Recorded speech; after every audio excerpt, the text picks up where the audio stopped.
Life is too complicated. I just want to get away. Away from the noise of this house, the arguments, my family. I wish I was somewhere else, just for a while. Away from the stress of daily life, of being myself. Away from the responsibilities, obligations, and demands. Most of all, away from my nagging, judgmental parents. But for now, I'll settle for being away from the noise.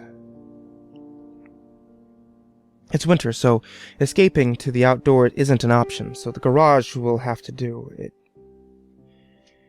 It's not as frigid in there, but it's still chilling, so I bring a small space heater. I find an old lawn chair and set it up next to the only outlet I can find. As the ancient off-white heater warms up, I look around. The place is so dirty. The concrete floor needs sweeping. The corners are stained with moisture and mildew.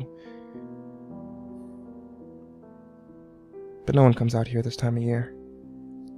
So tonight, it's perfect. If I want peace and quiet without the frostbite, it'll have to do. In a few minutes, the heater will warm up, so much so that my shins are burning. I move them aside so that the rest of my body can feel the warmth of the tiny electric sun. After I move my foot, my eyes stray and I spot a quarter-sized beetle. Its exoskeleton is dark, but where the light hits it, the blue and purple metallic undertones are revealed.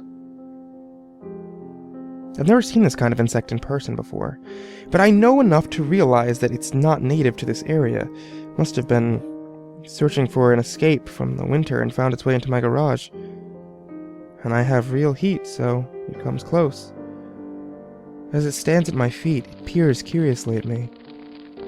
For a moment, it seems to be thinking. But that's silly. I mean, it's a bug. A few minutes go by. And then, out of the corner of my eye, I catch something bright red dart across the dusty floor. Before I can distinguish what it was, another beetle inches closer to the heat. The dark one by my foot somehow climbed up onto my shoe, almost to my ankle, and as soon as I reach down to brush it off, I feel its thin legs on the skin of my lower shin. Suddenly a sharp, stinging pain runs up my leg and throughout my whole body, and the pain is soon replaced by a tingling sensation, then a gentle numbness. I try to reach down to rub my leg, and as I move to shoo the beetle from my shin, the numbness spreads. In a moment, I find I can't move at all. Not my legs, not my arms, nothing. I'm completely paralyzed. Leaned over and no longer in control of my motor functions, I slump out of my chair and land on the ice-cold concrete floor. Wincing as the icy pavement connects with my jaw and neck at an odd angle. As I try in vain to pick my limp body up off the ground, I spy more beetles scurrying towards me. In my limited field of vision, strangely, none of them touch me. They're all similar in appearance to the first. Dark. With a bit of color. Whatever I was stung with is now acting as a kind of sedative, and it's starting to calm my mind. I'm confident this poison will kill me.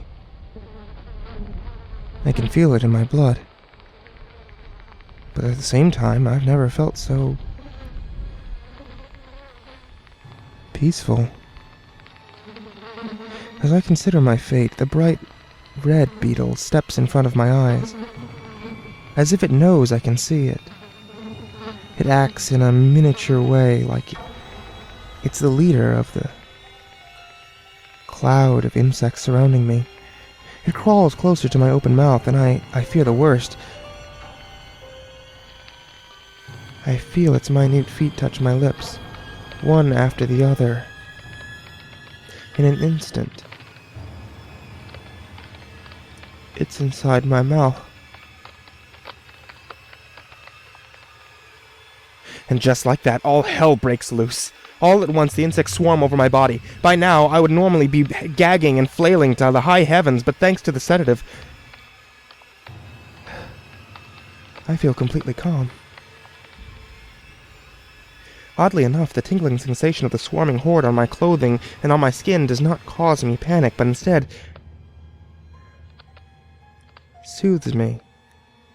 And I'm surprised to find that the tiny clicks of their scrambling legs hitting one after the other comforts me. I choke as the squirming mass of parasites enter my throat and descend into my body, but I'm helpless to stop them.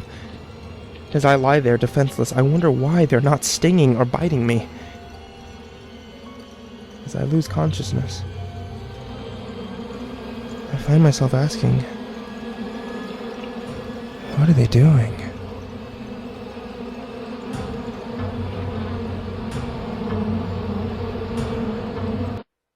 A moment later, I'm free, hovering over the bloated corpse that I've been forcibly evicted from. I watch with fascination as the last handful of beetles join their teeming brethren in the new home.